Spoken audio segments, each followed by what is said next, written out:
ओम शांति। आज 23 अप्रैल 2022 की मीठी मुरली सार की मीठी सी मंथन। मीठे मीठे बाबा ने कहा, मीठे बच्चे, बाबा को याद करने की आदत डालो तो देही अभिमानी बन जाएंगे। नशा व खुशी कायम रहेगी, चलन सुधरती जाएगी। तो भगवान कह रहे मुझे याद करने की आदत डालो। बाबा बार बार कहते मुझे याद करो, क्योंकि याद उनको करे जो हमें सदा शक्तिशाली बनाए, जो हमें हर एक बात का मतलब समझाए, हर एक चीज़ को क्षमा करके आगे बढ़ना सिखाए। कोई हमारे साथ बुरा भी हो रहा है तो उसको भी भूल करके अपनी गलती मानकर आगे बढ़ना सिखाए। कहते हैं ना कि ऊपर वाला उन्हीं व्यक्तियों को मुश्किलों में आजमाता है जिस पर उसे जीतने का ज़्यादा भरोसा होता है, और उसे ही वो तो आगे बढ़ाना चाह रहा है ना। तो अपनी चलन सुधारनी है, नशा व खुशी कायम रखनी है, तो भगवान को याद करें। उनको याद करने का मतलब उनकी फ़ोटो को याद नहीं, उनकी श्रीमत की याद, श्रीमत पे चले। प्रश्न है, ज्ञान अमृत पीते हुए कई बच्चे ट्रेटर बन जाते हैं। ट्रेटर माना विरोधी बन जाते हैं, मतलब उल्टा कर्म करते हैं। जब वे ज्ञान अमृत पीते भी दूसरी ओर जाकर बुरे कर्म करते हैं। एक तरफ तो ज्ञान अमृत पी रहे हैं और दूसरी तरफ बुरे कर्म कर रहे हैं, अर्थात आसुरी चलन चल डिसर्विस करते, ईश्वर का बनकर भी अपनी चलन नहीं सुधारते, आपस में मायावी बातें करते, एक दो को दुखी करते, तो ट्रेटर बनते हैं। जबकि बाबा कहते, तुम यहाँ आए हो असुर से देवता बनने, तो सदा एक दो में ज्ञान की चर्चा करो, दैवी गुण धारण करो, अंदर जो भी अवगुण है उन्हें निकाल दो, बुद्धि को साफ स्वच्छ बनाओ।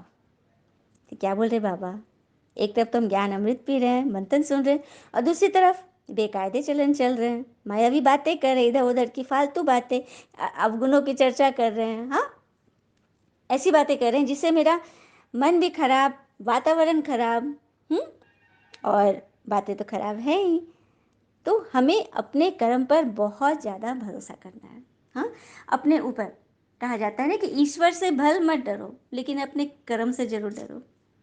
और एक बात और है, मूर्खों से अपनी तारीफ सुनने से अच्छा है कि आप किसी बुद्धिमान से डांट सुने, वो आपके लिए ज़्यादा अच्छा है।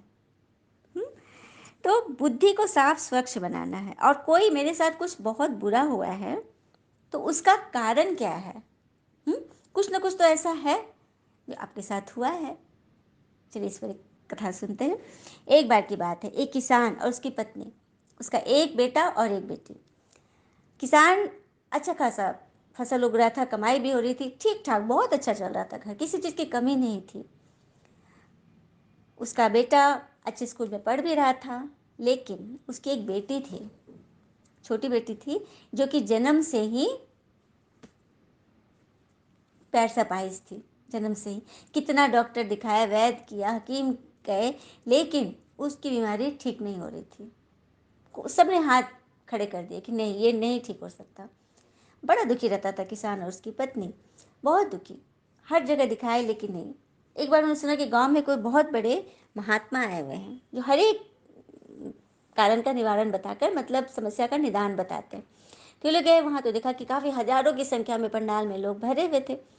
प्रवचन, गुरुजी का उपदेश चला। उसके बाद जब अंत हुआ तो गुरुजी ने कहा कि किसी को भी यदि मुझसे कुछ और बात, किसी के मन में शक है, प्रश्न है, कोई और हलचल है, तो आप मेरे साथ मेरी कुटिया में आकर मुझसे बात कर सकते हैं।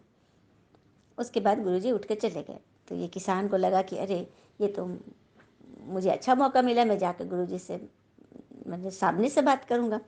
और वो गए गुरुजी के पास, बोले प्रणाम गुरुजी। तो हाँ बोलो। सो मेरा मन में एक दुविधा है। तो बोला कि हाँ बताओ। बोलता मैंने सब कुछ दिखाया, सब कुछ किया, लेकिन मेरी बेटी जन्म से ही अपाहिज है, उसकी बीमारी ठीक नहीं हो रही है, और ये दर्द हम लोग को खाया जा रहा है। घर में किसी चीज़ की कमी नहीं है, सब कुछ अच्छा है। तो गुरुजी थोड़ी देर आँख बंद कर लिए। जब आँख खोले थोड़ी देर के बाद, तो उन्होंने उसका पूरा पिछला देख लिया था, अतीत। तो बताए कि तुम्हारा पिछले कर्म का ये फल है। तो बोला मेरा कर्म? तो हाँ, ये जो अभी तुम्हारी बेटी बनी है, ये पिछले जन्म में तुम्हारी बहू थी। तो जी इन लोग के एकदम चौंक गया कि मैंने सुनने के लिए एकदम बेताब हो गया, क्या बात, फिर क्या हुआ गुरुजी? तो बहू थी, तुम्हारे घर एक गाय था। हाँ, एक गाय थी जिसकी सेवा बहू ही करती थी।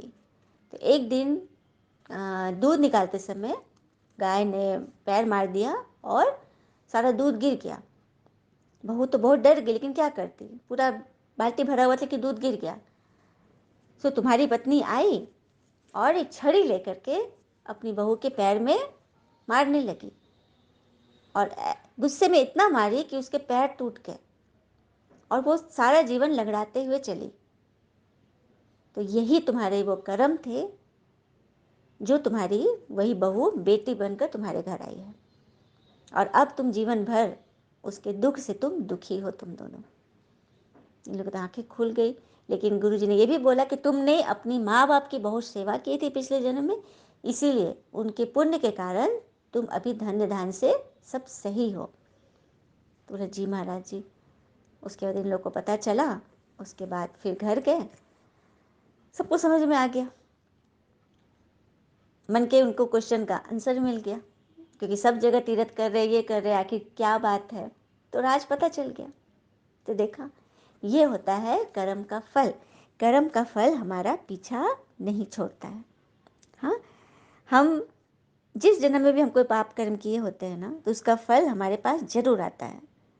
तो हमें क्या करना है, कोई भी बात हमारे पास प्रॉब्लम रूप में आ रहा है, कोई भी संबंध में, या सास बहू है, या दामाद है, या बेटी है, या कोई और भी रिश्ते जिसके साथ हमारी नहीं बन रही है, तो वहाँ पर कुछ न कुछ ऐसी बातें हैं। तो उस संबंध को मधुर बनाकर अपने पाप कर्म से हम मुक्त हो सकते हैं। तो यही है, अपनी बुद्धि को जब स्वच्छ बनाएंगे, अपने भीतर के जन्म जन्म के जो अवगुण है, जो पाप कर्म है, उसको हम ऐसे भस्म कर सकते हैं, विधि जानकर, उसके साथ संबंध सुधार कर, उससे उसे अपना बनाकर।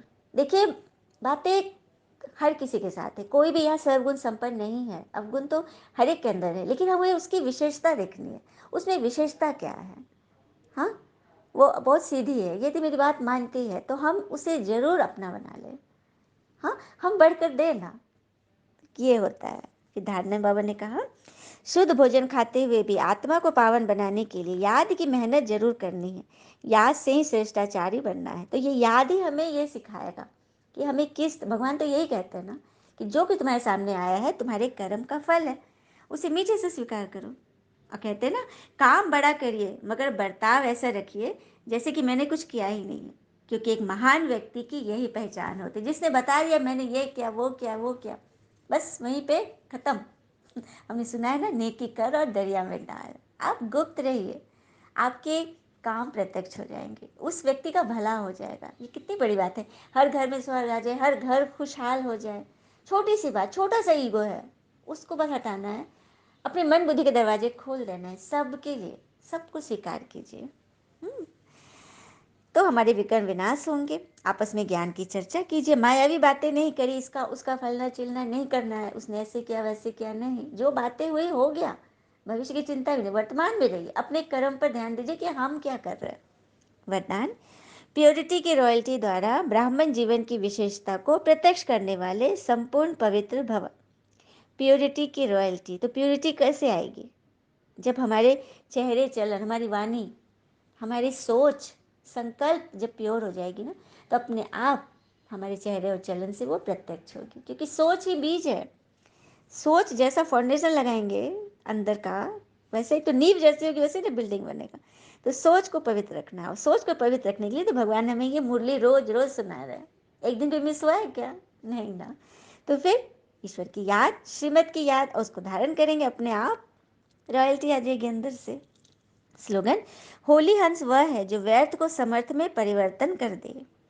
घर में प्रॉब्लम है, तनाव है, बातें कोई नहीं सुन रहा है, कोई बात नहीं है, आप खुश रहिए, आपके अंदर से शुभ भावना के ही संकल्प चलने चाहिए, क्योंकि वह आपका ही कोई कर्म है जो सामने आया है, उसको स्वीकार कीजिए। आप है भगवान के क्लास में, तो सुनाएगा तो आप ही को ना, आप ही को पढ़ा रहे हैं ना, आप मान रहे हो कि भगवान आए हुए, तो भगवान भी अपने बच्चे से ही कहते हैं। तो होली हंस बनो, होली माना पवित्र, और हंस माना हंस बुद्धि। हंस बुद्धि, हंस की विशेषता क्या है, कंकड़ पत्थर से वो मोती चुनेगा, और बगुला, दोनों एक जैसे हैं, सफ़ेद सफ़ेद दोनों हैं, लेकिन समुद्र किनारे में हंस मोती चुगेगा और बगुला मच्छी वच्छी गंदी चीज़ें चुगेगा। तो हमें सोचना है कि हम हंस बुद्धि हैं या बगुला बुद्धि। है ना, सबके गुण देखने और सदा खुश रहना है।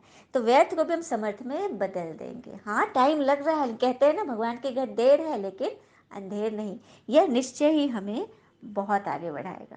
सबको आगे बढ़ना है ना।